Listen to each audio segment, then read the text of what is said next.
Oke, PowerPoint saya udah kelihatan ya di tempat kalian? Sudah, Pak.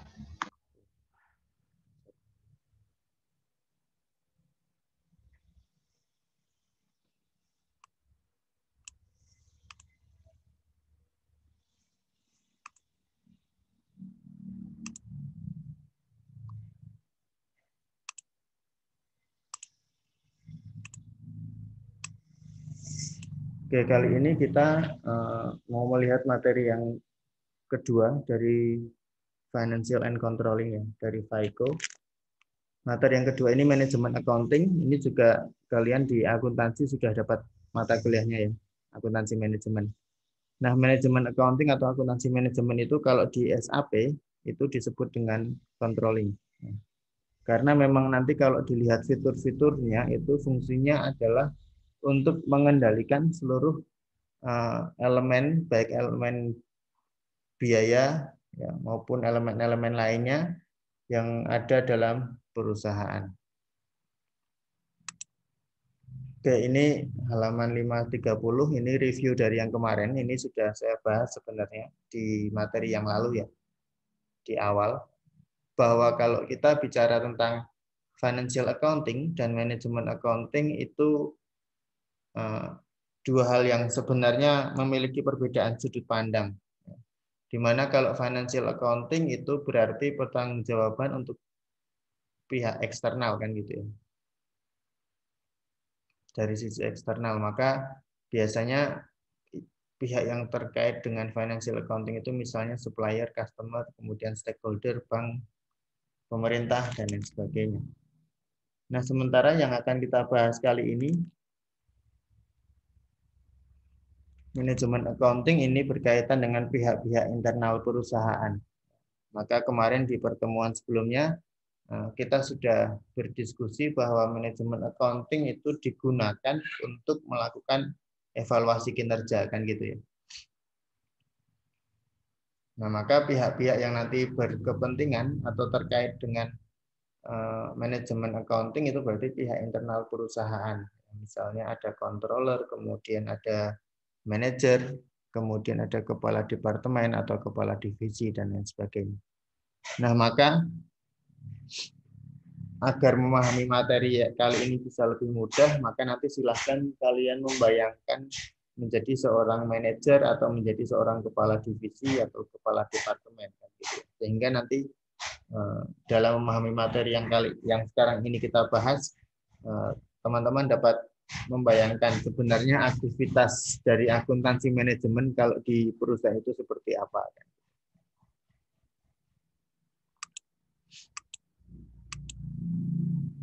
Nah, ini yang tadi saya sampaikan, kalau di SAP itu untuk modul finansialnya ya itu disebut dengan istilah FICO. FICO itu berarti Financial and Controlling. Financial itu berarti akuntansi keuangan, controlling itu berarti akuntansi manajemen. Maka seperti yang saya sampaikan kemarin, kalau nanti teman-teman yang ada di sini sudah lulus SAP yang sekarang, kan SAP fundamental ya ini ya, SAP fundamental 01. Nah, kalau kalian mau memperdalam kemampuan SAP kalian bisa mengambil pelatihan SAP level berikutnya. Ya, tetapi level berikutnya itu tidak lagi sebanyak ini modulnya yang dipelajari, tetapi sudah spesifik mengarah ke modul tertentu. Ya, misalnya kalian terus mikir, wah saya pengen memperdalam FICO nih. Ya berarti kalian setelah lulus yang sekarang ini nanti, kalian bisa mengambil level berikutnya khusus untuk FICO misalnya. Jadi nanti kalian di sana akan diperdalam untuk akuntansi keuangan dan akuntansi manajemen. Kalau yang kita pelajari sekarang kan banyak hal yang tidak kita pelajari, tidak kita coba kan gitu ya. Karena memang pelatihan SAP itu ada tingkatannya. Nah, atau mungkin nanti yang lain, teman-teman yang lain dari akuntansi, ada yang penasaran, pengen memperdalam logistik, nah itu juga bisa. Nanti di level berikutnya kalian bisa mengambil logistik secara khusus kan gitu. Maka ini bisa menjadi pertimbangan kalian. Maka kalau di kelas saya selalu mengatakan kemampuan SAP itu memang perlu diasah terutama oleh mahasiswa akuntansi karena secara karakteristik keilmuan, kalian sangat paham tentang yang namanya proses bisnis. Gitu. Oke, ini yang tadi saya sampaikan, finansial untuk hal-hal yang bersifat eksternal, laporan keuangan dan lain sebagainya. Ini kita skip aja. Kemudian controlling itu untuk laporan yang bersifat internal. Laporan kinerja, laporan ke manajer, laporan ke kepala departemen. Maka ini jangan sampai terbalik ya. Karena ini konsep dasarnya. Jadi intinya semua laporan yang untuk pihak eksternal itu berarti masuk ke kategori finansial, sementara semua laporan yang untuk pihak internal itu kategorinya atau masuk ke dalam kelompok controlling ya, atau akuntansi manajemen.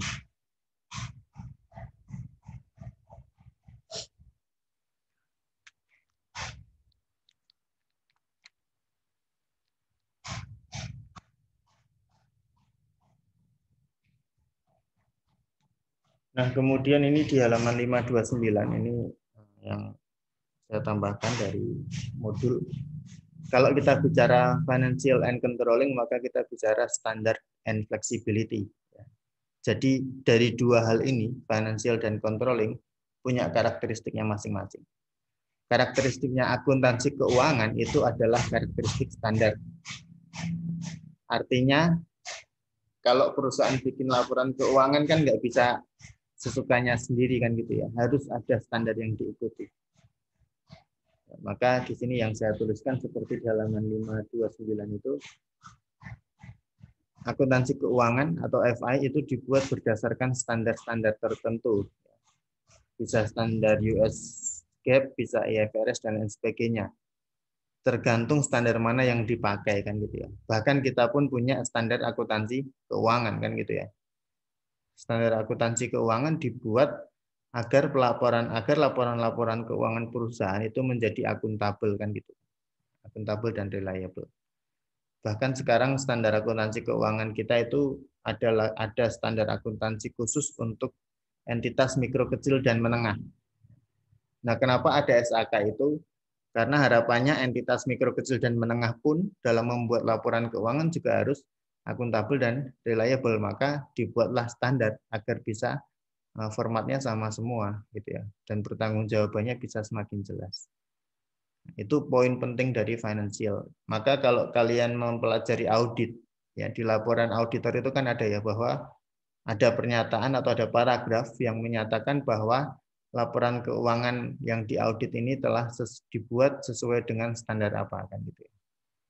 Maka yang harus kita pahami di sini adalah bahwa kalau kita bicara tentang konteks financial accounting, maka financial accounting ini karakteristiknya adalah dia sifatnya terstandarisasi. Ada standar tertentu yang harus diikuti. Nah, sementara di sisi yang lain kalau controlling atau akuntansi manajemen itu sifatnya fleksibel. Kenapa? Karena memang pada dasarnya akuntansi manajemen itu tidak mengacu pada standar tertentu. Itulah kenapa ketika kalian mempelajari akuntansi manajemen, kan nggak ada standarnya kan gitu. Nah, kenapa di akuntansi manajemen tidak ada standarnya? Karena memang penerapan dari akuntansi manajemen itu bisa disesuaikan dengan kondisi di perusahaan masing-masing. Sementara kalau akuntansi keuangan tadi kan apapun jenis perusahaannya harus mengikuti standar yang sudah ada kan gitu ya. Sementara kalau akuntansi manajemen penerapannya bisa bervariasi, bisa lebih fleksibel, gitu ya, disesuaikan dengan apa yang terjadi di setiap perusahaan. Nah, ini perbedaan kedua yang mendasar kalau kita bicara tentang financial and controlling. Perbedaan yang pertama tadi adalah sudut pandangnya, yang satu internal, satunya eksternal. Ya. Kemudian yang sekarang perbedaan yang kedua adalah standar dan fleksibilitas.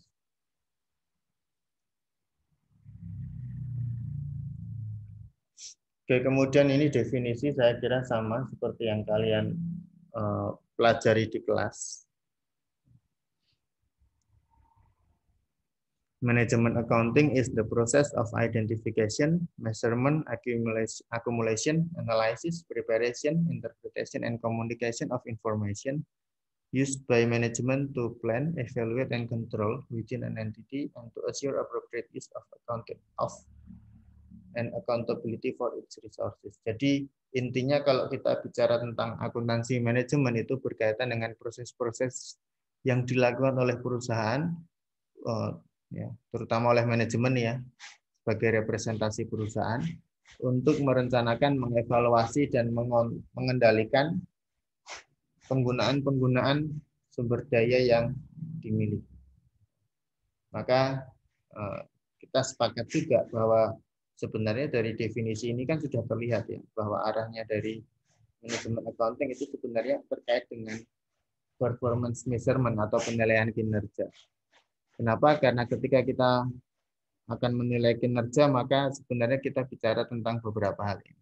Bagaimana perusahaan mengendalikan sumber daya yang digunakan, bagaimana perusahaan menggunakan sumber daya yang dimiliki dengan tepat dan lain sebagainya. Maka kalau dari definisi ini juga kan kita juga semakin paham bahwa kenapa kok akhirnya akuntansi manajemen itu sudut pandangnya adalah sudut pandang internal.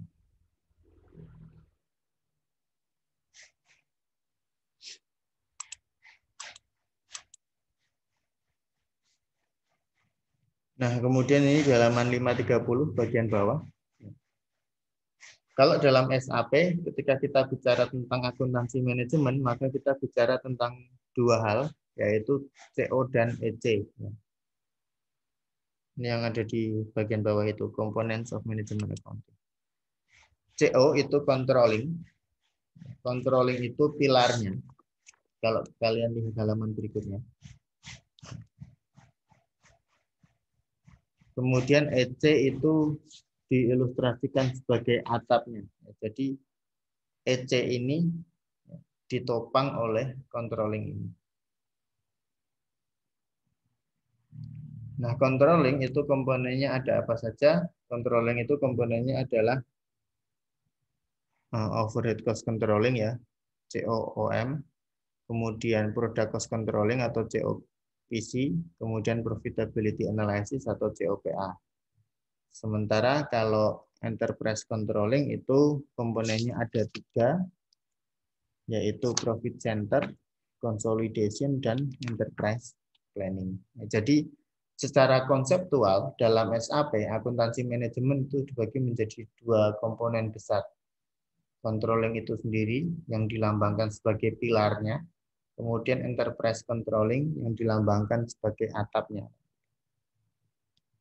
Nah, ini gambarnya. 3 pilar inilah CO-nya. Kemudian ini EC-nya. Nah, CO secara umum itu berfungsi untuk menyediakan informasi dalam rangka membantu proses pengambilan keputusan manajerial. Maka nanti kalau kita lihat per bagian ini akan terlihat dengan jelas peranan tiap elemen CO dalam penyediaan informasi itu seperti apa.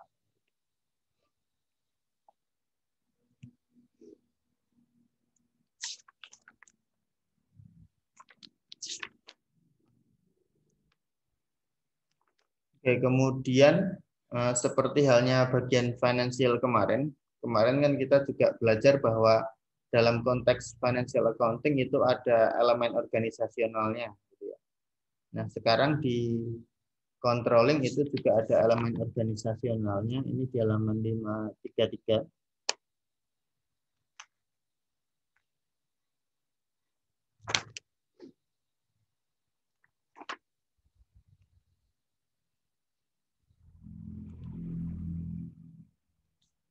Penjelasannya ada di halaman 534, satu paragraf yang di atas itu. Ya. Jadi kalau kita bicara tentang elemen organisasional yang ada dalam konteks controlling di SAP, maka ada 3 elemen organisasional di sana. Kalau kemarin yang financial kan ada sekitar 5 ya. Diawali dari controlling area, ya, di halaman 534 bagian atas di sana disebutkan controlling area represents a closed system used for cost accounting purposes within an organization. A controlling area may include one or more company codes that may use different currencies. Jadi kalau konsepnya sebenarnya masih sama ini, elemen organisasionalnya. Baik dalam konsep SAP secara umum yang dulu dibahas di bab 2, atau dalam konsep financial kemarin, atau sekarang yang kita bahas. Intinya adalah kalau kita bicara controlling area untuk konteks controlling, maka seperti yang tadi saya sampaikan, itu berkaitan dengan atau merepresentasikan suatu sistem, ya, sistem yang menggunakan akuntansi biaya untuk kepentingan-kepentingan tertentu dalam organisasi. Maka kalau di sini misalnya ini dianggap sebagai controlling area, ya berarti IDES yang ada di Eropa dan IDES yang ada di North America, ya ini NA, itu dianggap sebagai satu controlling area. Enterprise-nya kan IDES kan gitu ya ceritanya ya. Kemudian ada dua controlling area di sana, IDES yang ada di Eropa, kemudian ada IDES yang ada di wilayah Amerika Utara. Kenapa? Karena ini dianggap sebagai suatu entitas yang akan memiliki tujuan tertentu dalam penerapan akuntansi biayanya. Itu elemen organizational controlling area pada konteks akuntansi manajemen. Jadi secara umum konsepnya hampir sama dengan controlling area yang pernah kita bahas, tetapi kemudian dibahas lebih detail, lebih spesifik sesuai dengan konsep akuntansi manajemen atau konsep pengendalian. Nah, kemudian tadi disebutkan di kalimat yang kedua, a controlling area may include one or more company codes that may use different currencies. Jadi dalam satu controlling area ini, IDES di Eropa misalnya, itu bisa terdiri dari satu atau beberapa company code. Maka di sini kita mengenal misalnya IDES Jerman, IDES Prancis, IDES Kanada, IDES Amerika Serikat.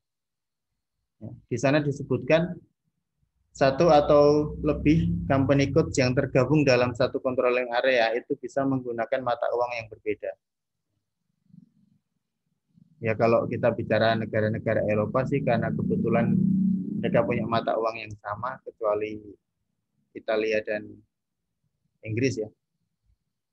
Tapi konteksnya adalah sebenarnya company code itu merepresentasikan negara yang berbeda-beda. Karena asumsinya setiap negara akan menggunakan mata uang yang berbeda. Maka di sini ditunjukkan ada 4 company code di sana. Ya, misalnya company code-nya 1000 itu untuk IDES Jerman, ya kemudian company code 3000 itu untuk IDES di Amerika Serikat misalnya. Jadi intinya yang mau saya sampaikan di sini adalah satu controlling area, IDES Eropa, itu bisa membawahi satu atau beberapa company code.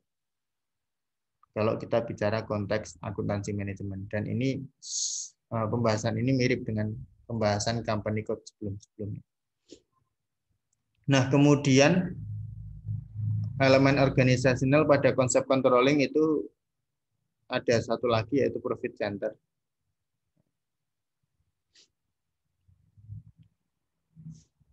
Profit center ini tentu kalian sudah paham gitu ya bahwa yang namanya profit center berarti kan pusat pertanggungjawaban yang terkait dengan profit yang diperoleh oleh perusahaan. Maka profit center ini kan tanggung jawabnya terkait dengan pengelolaan revenue dan cost yang muncul kan gitu.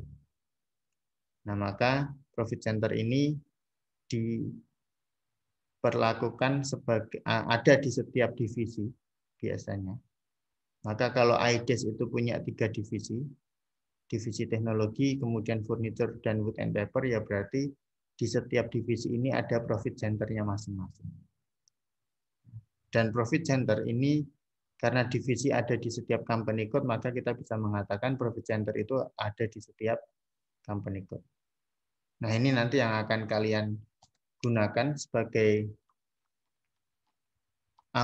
awalan untuk mengerjakan latihan-latihan yang ada di bab 5 ini.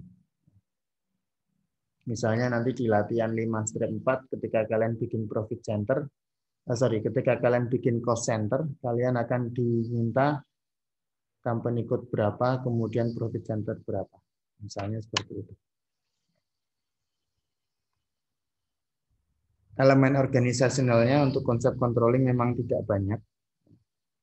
Karena hanya 3 ini yang biasanya terlibat dalam hal akuntansi manajemen. Kalau akuntansi finansial kemarin kan lumayan banyak nih komponennya. Oke, kemudian ini beberapa elemen dalam manajemen accounting. Kita akan melihat beberapa elemennya, mulai halaman 531 sampai dengan 532. Tadi kita sudah menyadari bahwa konsep akuntansi manajemen itu ada 2, yaitu CO dan EC kan gitu ya. Nah, baik CO maupun EC itu ada komponennya masing-masing. Misalnya kalau kita bicara tentang CO halaman 531 sampai 532 yang bagian atas, ya. CO itu punya sekitar 5 komponen di dalamnya, yaitu cost center accounting, kemudian internal order, activity based costing, product cost controlling, dan profitability analysis.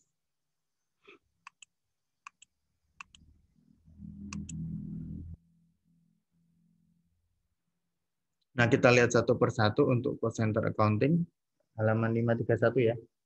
Di sana disebutkan cost center accounting used for controlling purposes within your organization.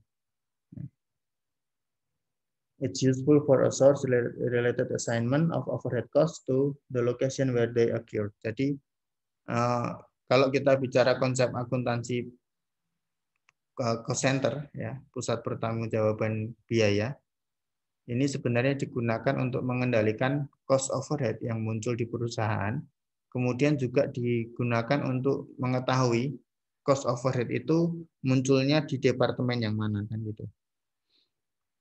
Karena kan kita bisa memahami bahwa cost center itu akan ada di setiap departemen kan gitu ya.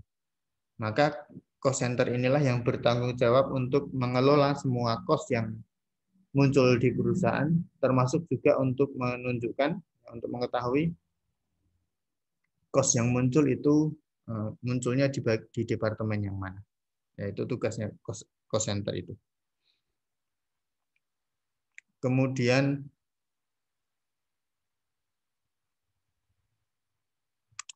yang kedua, internal order, halaman 32 bagian atas ya.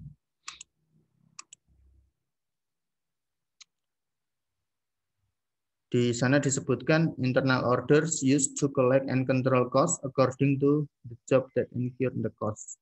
Jadi internal order ini digunakan untuk memantau, ya, untuk mengumpulkan, mengendalikan cost-cost yang muncul berdasarkan job tertentu, di mana job-job ini atau pekerjaan atau tugas-tugas ini akan ada cost masing-masing. Jadi ini fungsi dari internal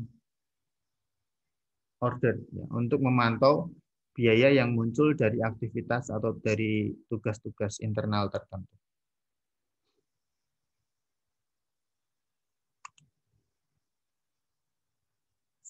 Nah, kemudian di kalimat yang kedua di sana disebutkan you can assign budget for these jobs which the system monitors to ensure that the budgets are not exceeded. Jadi dalam konteks internal order ini, karena tugasnya adalah untuk memantau cost yang muncul dari suatu tugas atau layanan atau service tertentu, ya, maka sebenarnya cara memantaunya adalah dengan membandingkan antara anggaran dan realisasinya sebenarnya. Jadi kita bisa membuat anggarannya dulu untuk setiap job yang ada dalam perusahaan, ya, kemudian nanti di-assign, dibebankan cost-nya, kemudian nanti sistem akan melihat anggarannya berlebih atau tidak. Sehingga cost yang muncul di setiap job itu dapat dikendalikan.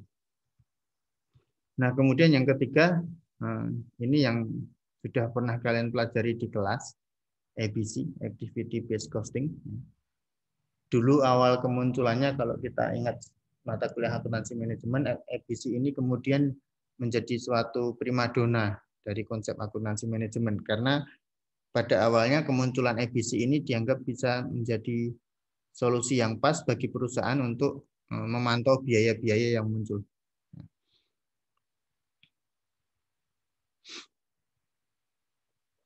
Intinya kalau kita bicara tentang activity based costing itu berarti adalah aktivitas costing yang dilakukan berdasarkan proses costing yang dilakukan berdasarkan aktivitas atau proses bisnis tertentu. Jadi setiap proses bisnis, setiap aktivitas itu akan ada cost-nya.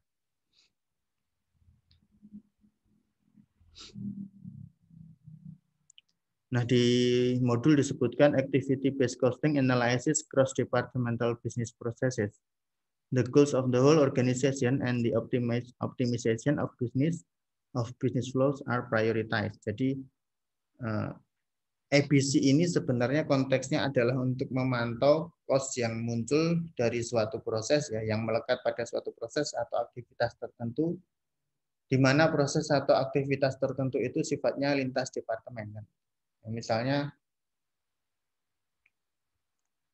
seperti kemarin, ketika proses produksi ternyata bahan bakunya kan kurang, maka kan bagian produksi nanti akan menghubungi bagian purchasing untuk membeli barang dari pemasok kan gitu ya. Nanti ketika barang sudah datang ya, akan dicatat kemudian masuk ke gudang. Nah, itu kan ada aktivitas lintas departemen sebenarnya. Nah, aktivitas-aktivitas seperti itulah yang kemudian nanti akan dicatat cost-nya. Untuk proses pengadaan bahan baku ini dari lintas departemen cost yang muncul berapa kan gitu. Nah, itu konsep activity based costing.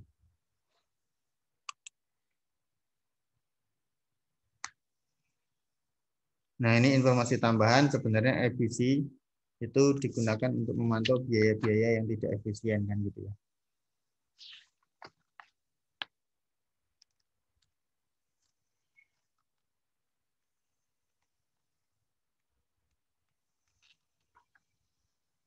Oh ya, untuk yang saya jelaskan ini mulai dari cost center accounting itu penjelasan lebih detailnya ada di halaman 534 ya. 534 dan seterusnya.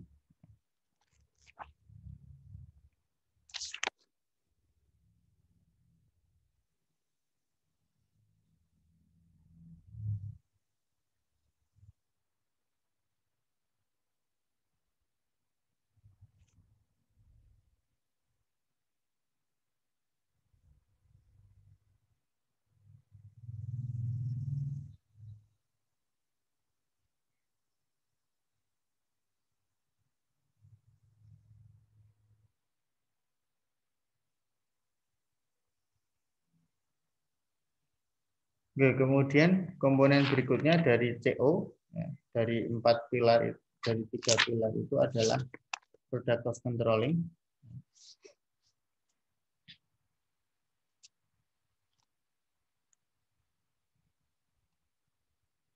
Di modul disebutkan product cost controlling calculates the cost that occur during manufacture of a product or provision of a service. Jadi product cost controlling ini sebenarnya digunakan untuk mengendalikan atau menghitung cost yang muncul dari aktivitas-aktivitas yang melibatkan persiapan dari suatu barang atau jasa. Jadi kalau untuk konteks perusahaan manufaktur, ketika perusahaan memproduksi barang, maka ada komponen product cost controlling ini yang bekerja.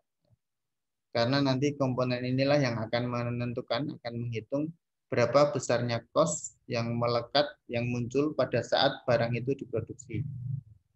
Atau kalau untuk perusahaan jasa ya berapa cost yang muncul saat jasa itu sedang disiapkan untuk diberikan kepada pelanggan. Maka di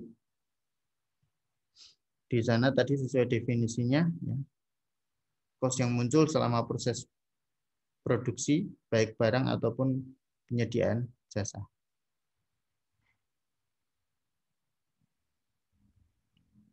Nah, maka kalau kalian ingat ketika mempelajari akuntansi biaya, itu kalian pernah membuat laporan cost produksi ya.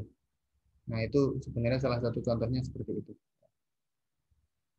Maka kemudian di modul di kalimat yang kedua, it enables you to calculate the minimum price at which product can be profitably marketed. Jadi product cost controlling ini juga sebenarnya digunakan untuk menentukan berapa sih harga minimal yang layak untuk setiap produk yang dihasilkan. Maka kalau diingat-ingat konteks di akuntansi biaya itu kan dari harga pokok pemanufakturan kemudian nanti akan berpengaruh ke harga pokok penjualan kan gitu ya. Cost of goods manufactured itu nanti akan berlanjut atau berdampak ke cost of sales kan gitu. Dari sini bisa kita tentukan harga jual barang yang layak itu berapa. Nah, itu nanti product cost controlling yang akan menentukan. Nah, biasanya tadi saya mengatakan kalian membuat laporan cost produksi. Kalau masih ingat laporan cost produksi di akuntansi biaya itu kan bagian atas bicara tentang overhead-nya kan. Cost-cost yang muncul ya. Bahan baku, tenaga kerja langsung, kemudian overhead cost. Nah, maka product cost controlling ini juga akan menggunakan informasi yang muncul dari overhead cost controlling. Terutama terkait dengan biaya-biaya overhead yang muncul ketika barang itu diproduksi. Sehingga nanti informasi dari overhead cost ini akan menjadi dasar bagi product cost controlling untuk menentukan berapa harga jual barang.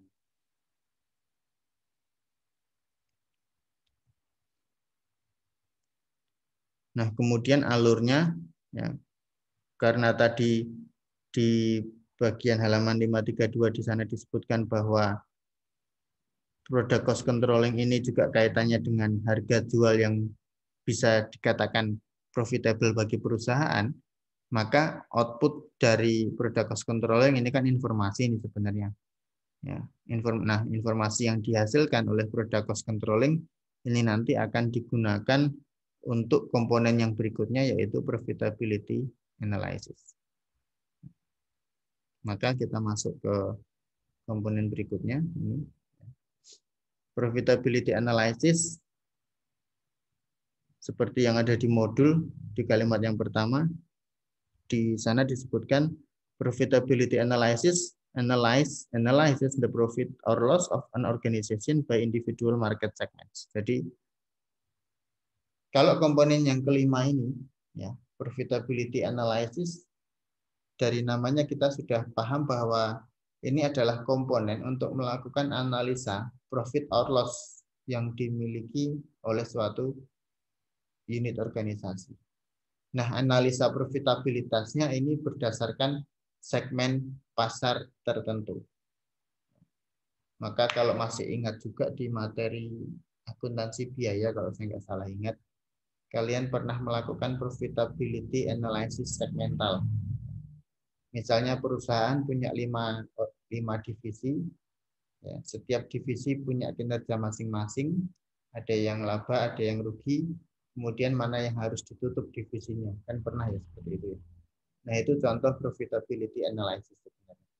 Ketika kita melakukan analisa untung atau rugi berdasarkan segmen-segmen tertentu.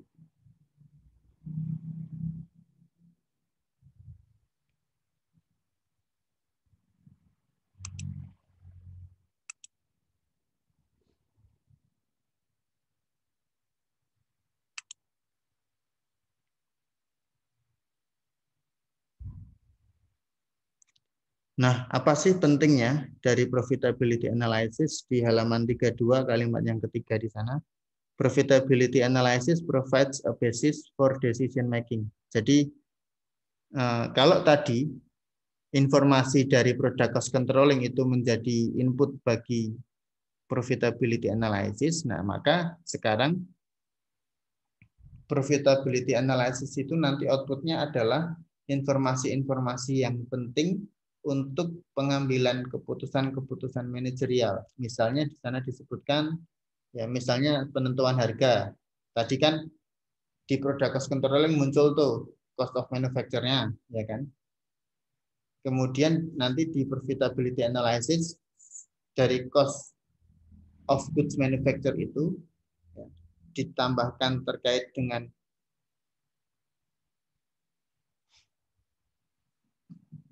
ditambahkan informasi berapa margin atau laba yang diinginkan di bagian profitability analysis, ya, maka kemudian akhirnya perusahaan bisa memutuskan harga jualnya berapa kan gitu.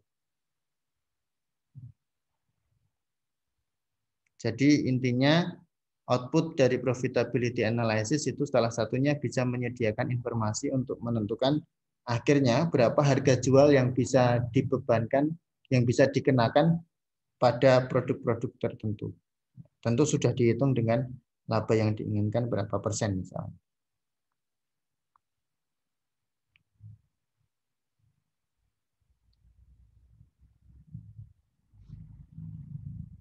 Atau kemudian output lainnya adalah karena di sini terkait dengan analisa profitabilitas, berarti bisa digunakan untuk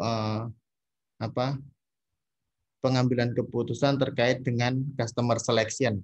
Customer selection itu artinya perusahaan bisa memilih customer mana yang paling menguntungkan bagi perusahaan. Nah, ini kalau masih ingat di materi sistem informasi manajemen, udah lama banget ya, SIM ya, terutama bagi kalian yang udah lulus.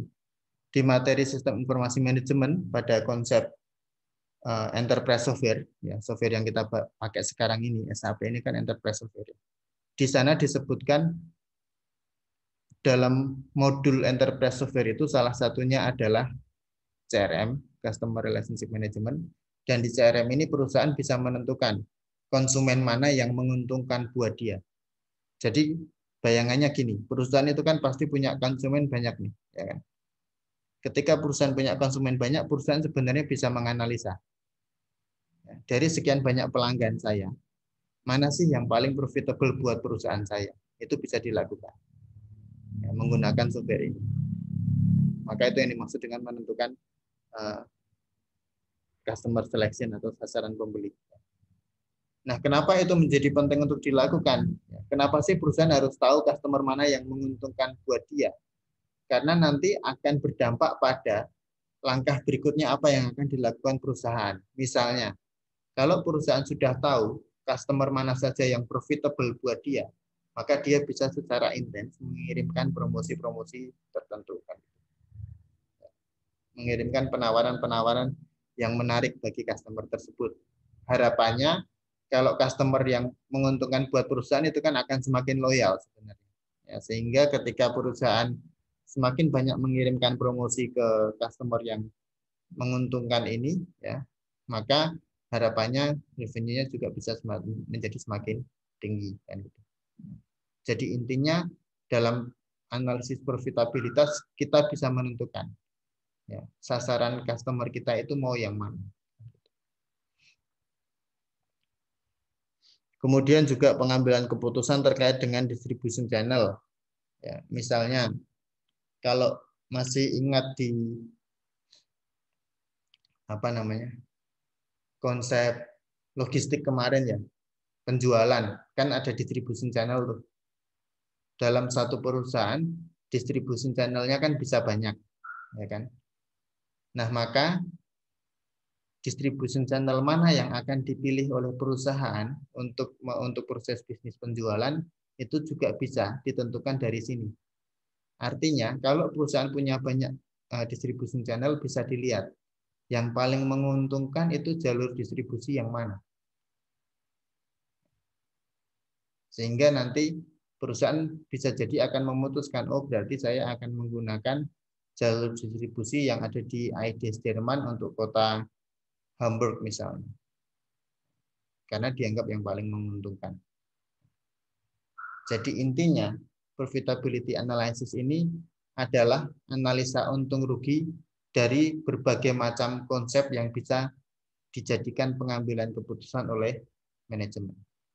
Mulai dari penentuan harga jualnya, penentuan pembeli potensialnya, kemudian pemilihan jalur distribusi produk yang paling menguntungkan. Jadi tidak hanya sekedar berapa untung yang dimiliki atau berapa rugi yang diderita, tetapi bisa lebih spesifik sampai ke sini ya, untuk output dari profitability analysis. Semoga bisa dipahami ya ini konsepnya. Nah, itu tadi komponen dari CO yang 3 pilar itu. Ada 5 komponen di dalamnya.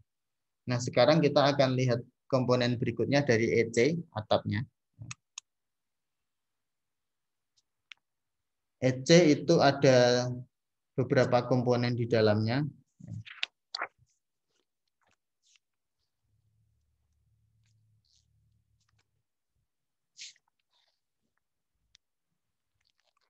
Yaitu profit center accounting, kemudian consolidation, dan enterprise planning. Oke, profit center accounting kita lihat dulu di halaman 532 yang bagian tengah itu ya. Profit center accounting evaluates the profit or loss of individual independent areas within an organization. Jadi seperti namanya, dan ini juga kalian sudah pahami ya. Pusat pertanggungjawaban itu ada macam-macam kan ya, ada cost center, revenue center, profit center. Maka profit center di sini fungsinya adalah untuk mengevaluasi laba atau rugi individual ya, atau terkait dengan area tertentu, terkait dengan organizational unit tertentu yang ada di dalam perusahaan. Jadi analisa labanya, ya, analisa laba unit tertentu itu menjadi tanggung jawab dari profit center accounting.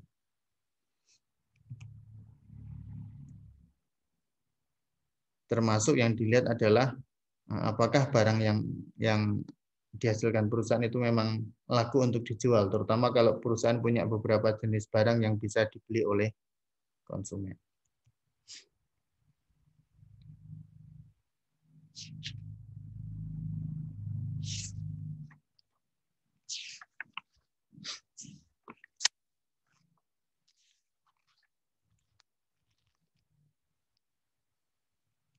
Nah, ini alurnya profit center ya, informasi apa namanya? Profit and loss-nya. Ini ada di halaman 5/40. Jadi profit center itu akan mengumpulkan informasi-informasi profit or loss yang ada di setiap departemen dari suatu perusahaan. Dan dia bisa mendapatkan informasi dari banyak tempat di sini. Bisa dari cost center-nya tentu saja gitu kan, karena kan untuk setiap cost yang muncul di setiap departemen akan jadi urusannya cost center kan gitu ya. Jadi cost center akan melaporkan ke profit center. Kemudian profitability segment juga nanti akan melaporkan ke profit center. Kemudian nanti dari profit center ketika bicara profit or loss, kalau di modul itu gambarnya langsung ke balance sheet, itu maksudnya adalah karena ketika kita membicarakan suatu profit center, meskipun arahnya adalah laba atau rugi yang dialami oleh perusahaan, tetapi penekanannya pada beberapa informasi yang nantinya akan ditampilkan di laporan keuangan neraca.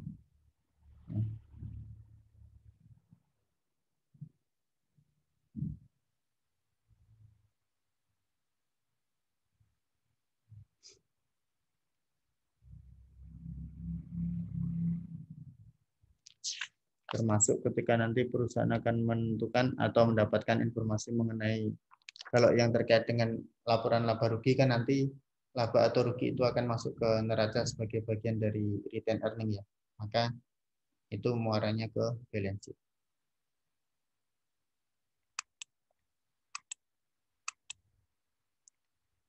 Oke, kemudian yang kedua, consolidation ini berkaitan dengan konsolidasi atau penyatuan data. Kita kembali ke halaman sebelumnya tadi. Kembali ke halaman 532. Enterprise Controlling Consolidation provides the ability to consolidate financial data for both external and internal accounting perspective. Jadi kalau kita bicara tentang komponen yang berikutnya ini, konsolidasi berarti pengkonsolidasian, penyatuan data antara data finansial dan data controlling.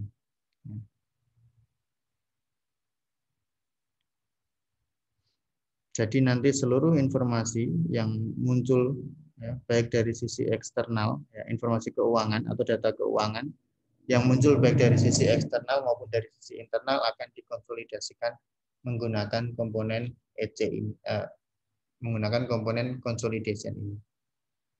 Dikonsolidasikan, dijadikan satu, digabungkan di sana, sehingga nanti ketika perusahaan akan melakukan evaluasi terkait dengan performance measurement, maka bisa dilakukan secara komprehensif karena informasi yang muncul itu sudah informasi konsolidasian, kan gitu. Konsolidasi antara financial and controlling.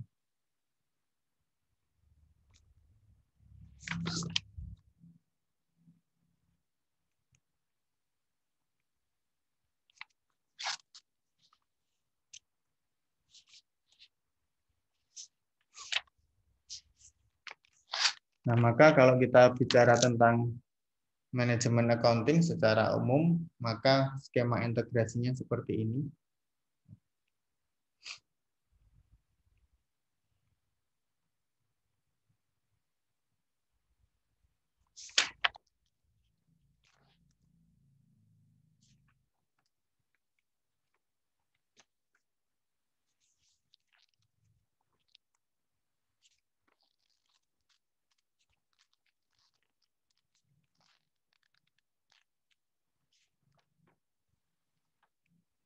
Oke, kalau di sini kalau kita lihat alurnya,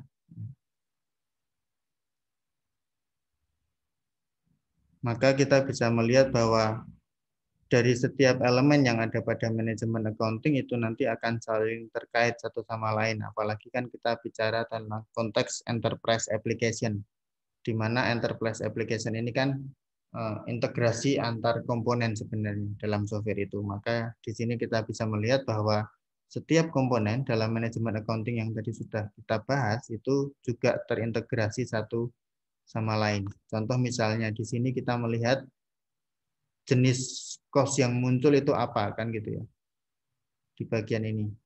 Kemudian masuk ke bagian overhead, di sana akan disampaikan lebih detail. Kalau misalnya itu cost overhead-nya itu bagian apa alokasinya. Kemudian nanti masuk ke internal order dan kawan-kawannya ya, untuk product cost controlling. Ya. Kemudian masuk ke profitability analysis. Jadi intinya setiap bagian dari manajemen accounting dalam SAP itu akan menghasilkan informasi-informasi tertentu sebagai output, di mana informasi itu nantinya akan bisa digunakan oleh komponen yang lain. Seperti tadi yang saya sampaikan, dari product cost nanti bisa akan dari product cost controlling misalnya nanti kan muncul informasi harga pokok barang pemanufakturan, kemudian dari informasi itu bisa digunakan untuk menentukan harga jual yang menguntungkan. Nah, ini contoh integrasi sebenarnya. Jadi intinya dalam satu konsep manajemen accounting, setiap elemen itu saling terintegrasi satu sama lain, sehingga bisa digunakan untuk pengambilan keputusan manajerial tertentu.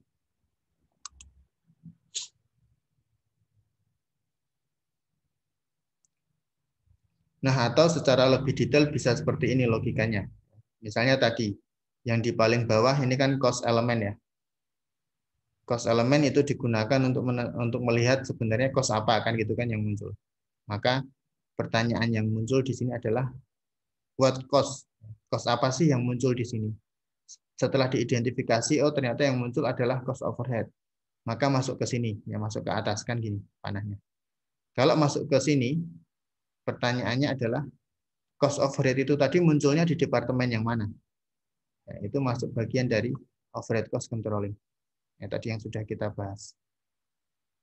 Nah, setelah terlihat overhead cost itu muncul di departemen yang mana, kemudian panahnya kan geser ke kanan. Ya, sorry. Nih, panahnya geser ke kanan nih. Bisa juga nanti langsung ke atas. Ketika panahnya geser ke kanan, maka pertanyaan yang muncul adalah cost overhead yang muncul di departemen A misalnya, itu digunakan untuk apa? Jadi di sini product cost controlling itu kan kaitannya dengan penggunaan cost-nya. Sementara kalau overhead cost controlling kaitannya dengan cost-nya itu muncul di bagian mana dari perusahaan. Nah, kemudian kalau di sini sudah bisa diidentifikasi, entah itu digunakan untuk aktivitas produksi atau digunakan untuk proses bisnis penjualan atau digunakan untuk aktivitas internal, maka kalau kita lihat dari sini panahnya kan ke atas ya kan, masuk ke profit center. Profit center itu nanti akan berkaitan langsung dengan profitability analysis. Jadi baik informasi dari product cost controlling maupun informasi dari overhead cost controlling, dua-duanya akan masuk ke sini, ke profit center analysis, ya, profit center accounting, untuk melihat secara spesifik di area mana profit itu terjadi, profit or loss itu terjadi. Jadi informasi cost-nya akan ada di sini semua, masuk ke sini, kemudian nanti bisa dilihat oleh profit center accounting. Ya, kalau perusahaan mengalami laba atau rugi secara individual tadi, secara departemental, secara unit organisasional, maka profit and loss-nya itu terjadinya di mana? Nah, kemudian setelah itu akan masuk, terakhir ya, akan masuk ke profitability analysis segmental. Bisa dilihat dari setiap divisi atau dari setiap unit organisasional perusahaan yang menguntungkan itu unit organisasional yang mana. Seberapa banyak keuntungan yang dialami, seberapa banyak kerugian yang diderita. How profitable pertanyaan. Ujungnya di sini nanti. Maka dari sini kita bisa melihat bahwa integrasi dari semua komponen akuntansi manajemen itu seperti gambar yang ada di depan kita ini. Bahwa nantinya setiap komponen, setiap elemen dari akuntansi manajemen akan menghasilkan informasi-informasi tertentu di mana informasi-informasi ini akan berguna bagi komponen-komponen lainnya. Ya, maka tadi saya mengatakan sehingga nantinya kalau skema ini sudah jalan secara penuh gitu ya, maka perusahaan bisa langsung melakukan analisis kinerja. Oh, ternyata secara spesifik departemen yang kinerjanya lebih baik itu departemen yang mana? Berdasarkan alur ini semua tadi. Berdasarkan ini. Sehingga diharapkan komponen controlling ini memang benar-benar bisa memberikan kontribusi bagi perusahaan, ya, terutama terkait dengan kinerja setiap organisasi, setiap unit organisasi yang ada dalam perusahaan. Nah, secara ringkas, materi kita bisa diringkas seperti ini. Ini sebenarnya hampir sama seperti tadi lah. Bahwa ketika kita bicara akuntansi manajemen, maka perusahaan nanti akan mendapatkan berbagai macam informasi terkait dengan cost yang muncul di perusahaan. Dan informasi itu bisa didapat dari berbagai modul yang ada, modul financial, asset accounting, material management, sales and distribution, human resources. Nanti bisa didapatkan semua, cost-nya berapa, revenue-nya berapa dari setiap modul itu. Kemudian bisa dilakukan pengecekan, ya. Cost-nya itu muncul di mana, digunakan untuk apa, kemudian pada akhirnya nanti bisa dilihat seberapa besar profit atau loss yang dialami oleh perusahaan. Tetapi di sini yang kita diingatkan adalah bahwa informasi untuk akuntansi manajemen ini bisa didapatkan dari berbagai macam modul yang ada di sini. Dari material manajemen ya berarti misalnya berapa sih cost yang dikeluarkan perusahaan untuk membeli bahan baku misalnya. Kalau itu perusahaan manufaktur. Kalau dari aset accounting ya berarti misalnya berapa nilai yang digunakan, berapa jumlah biaya yang dikeluarkan untuk membeli aset-aset tertentu. Kemudian kalau human resources ya berkaitan dengan komponen biaya gaji kan gitu ya. Karena nanti kan ini juga masuk komponen laba rugi toh, biaya gaji itu. Kemudian kalau sales and distribution ya berarti misalnya informasi terkait dengan berapa sih nilai penjualan yang dialami perusahaan pada periode tertentu. Nah, ini semua nanti akan menjadi dasar dari analisa yang akan dilakukan oleh komponen-komponen pada manajemen accounting. Sehingga pada akhirnya dari profit center ya, dan dari profitability analysis akan bisa dilihat seberapa besar laba atau rugi perusahaan, ya, terutama secara departemental. Nah, kira-kira itu materi yang bisa saya bagikan untuk bab 5 yang terakhir ini. Kemudian nanti akan ada 2 latihan yang akan kalian kerjakan, yaitu yang pertama exercise 5-4 create basic cost center. Ya, di sini nanti kalian akan membuat pusat pertanggungjawaban cost center. Yang perlu diperhatikan adalah ini, pengalaman dari latihan-latihan kemarin beberapa itu error karena ternyata formatnya tidak sesuai. Maka nanti silahkan disimak video dari Sela. Di latihan 5-4 silahkan dicatat juga ya nanti.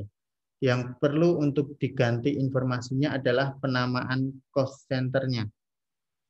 Kalau di modul kalian di halaman 5-43 itu kan format nama cost centernya adalah SAP 01 strip terus 2 tanda pagar. 2 tanda pagar ini kan nomor user kalian masing-masing ya. Nah, sementara di Excel itu kan formatnya sudah berbeda yang sekarang. Ya. Format nama cost centernya adalah SAP 01 strip G kemudian 2 tanda pagar. Silakan dicatat di kertas masing-masing. Karena kemarin latihan yang sebelum-sebelumnya banyak yang salah dengan formatnya. Nah, maka jangan sampai nanti terjadi lagi. SAP 01 strip G kemudian 2 tanda pagar. Nah, di exercise 54 itu nanti yang akan kalian kerjakan karena kalian akan membuat cost center. Jadi bagaimana cara membuat cost center di SAP. Kemudian latihan yang kedua, kalian akan melihat reportnya. Jadi lanjutannya adalah di exercise 5-5 yang akan kalian lihat itu report dari cost center kalian masing-masing. Nah, reportnya ini nanti didasarkan pada invoice dari vendor. Yang perlu hati-hati di latihan yang kedua adalah nama cost centernya jangan sampai keliru. Nama cost center yang dimasukkan di 5-5 itu harus sama dengan yang dibuat di 5-4. Jadi kalau nanti namanya berbeda ya di 55 tidak akan ketemu hasilnya kan gitu. Nah, kemarin error yang terjadi di latihan sebelum-sebelumnya seperti itu.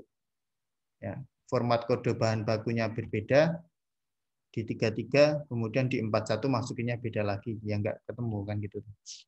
Maka sekali lagi sudah diberikan datanya, jangan terburu-buru mengerjakan asal langsung selesai, tetapi diperhatikan lagi. Apakah semua data yang kalian masukkan ke dalam SAP sudah benar atau belum, sudah lengkap atau belum? Ya, karena itu penting nanti. Kalau nggak benar, kalau nggak lengkap kan nggak bisa diproses. Jelas ya ini ya. Oke, untuk hari ini hanya ada 2 latihan itu dan tidak banyak saya rasa. Jadi nanti bisa dikumpulkan on time ke Sela seperti biasa.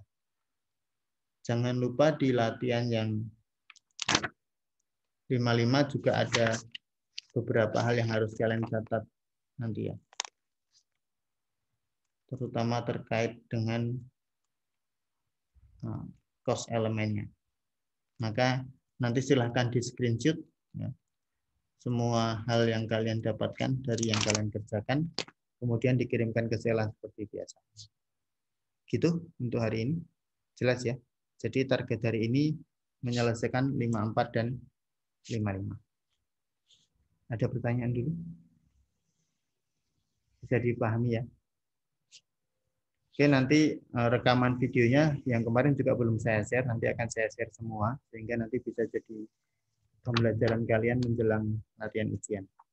Oke, sekaligus ini sesi terakhir dengan saya, mulai minggu depan dengan Pak Anton, unit 6, kemudian unit 7, terus latihan ujian dan ujian. Jadi mulai minggu depan kalian bertemu dengan Pak Anton 4 kali sampai dengan ujian.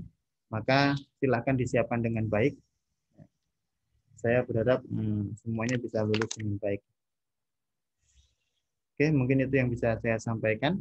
Terima kasih untuk partisipasinya di kelas Zoom ini. Saya dokumentasikan dulu ya kehadiran kalian sebelum saya akhiri. Silahkan nyalakan videonya bagi yang memungkinkan. Mau saya screenshot dulu. Oke, sudah siap semua? Oke, saya screenshot dulu ya. 1, 2, 3. Oke, terima kasih untuk partisipasinya. Setelah saya akhiri kelas Zoom hari ini, langsung kita kembali ke grup ya. Silahkan nanti dikerjakan exercise 54 dan 55-nya. Oke, terima kasih ya semuanya.